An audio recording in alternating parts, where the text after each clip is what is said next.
The opinions expressed by Keith Elliott and his guest do not necessarily reflect the official policy, position, or opinions of RE/MAX, RE/MAX Olympic Realty, the National Association of Realtors, Virginia Association of Realtors, or the Greater Piedmont Area Association of Realtors. The opinions shared on this show are not intended to be a forecast of real estate market patterns, future events, or a guarantee of future results, and may be subject to change based on other conditions and economic factors.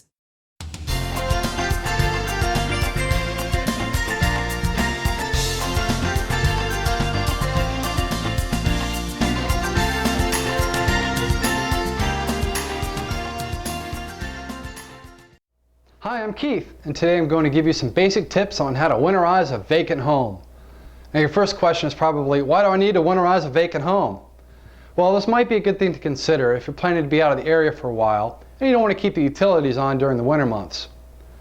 Winterizing a vacant home will prevent the pipes from busting when the temperatures drop, and that will prevent ice from forming in your water lines. Here's a quick personal story. In the summer of 2005, I bought a cute little home over in the northern neck of Virginia. It was a Cape Cod style home. It needed a lot of work.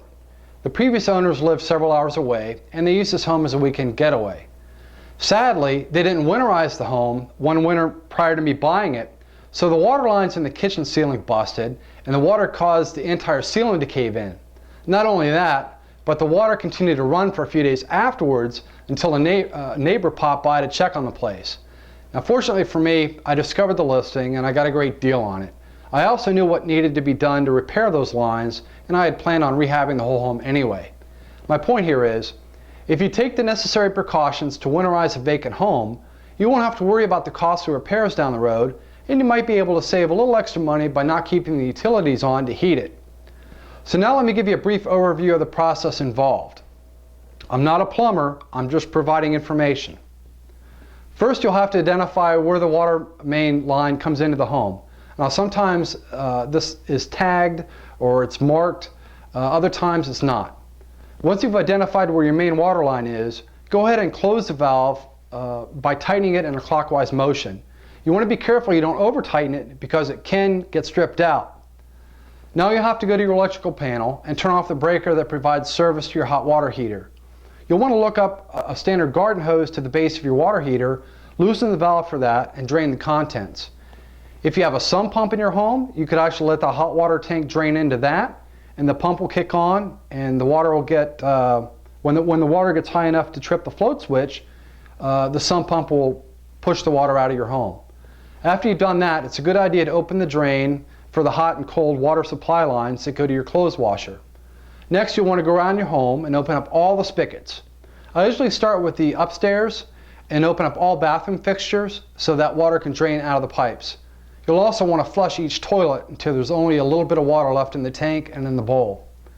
With the lid of the toilet bowl tank off, use a small cup and start bailing out any water that's left in there by dumping it either into your sink drain or into the bathtub drain. Now, after you've cleared the tank from any standing water, move on to the bowl and scoop out the water inside that. It's not a pleasant job, but it has to be done. If you have a hand siphon pump, even better, use that. Continue going through this process on each level of your home until you've cleared all lines from any water. You'll also want to go outside and open up any outdoor spigots you have and let them drain. Okay, now that all the water lines have been cleared and there's no more water inside your home, the next step is to pour some red RV and marine antifreeze into each of the sink traps. You want to put it in the bathtub and your shower traps, in the toilet bowl and in the toilet tank.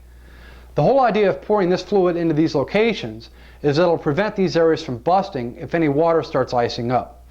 When water freezes into ice, it expands, and as this ice expands, it'll bust the water lines in your home.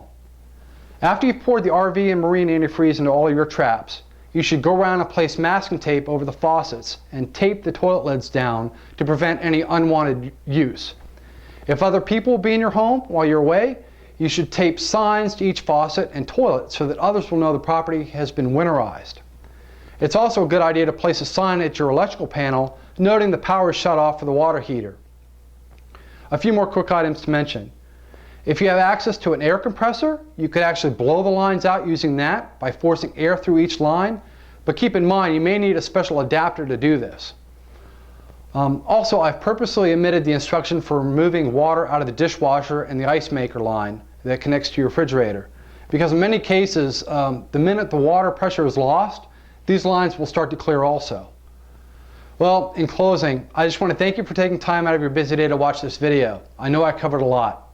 Like I said earlier, this is just an overview. If you don't feel comfortable doing this, I highly suggest you contact a licensed plumbing professional near you and have them come out and perform this service.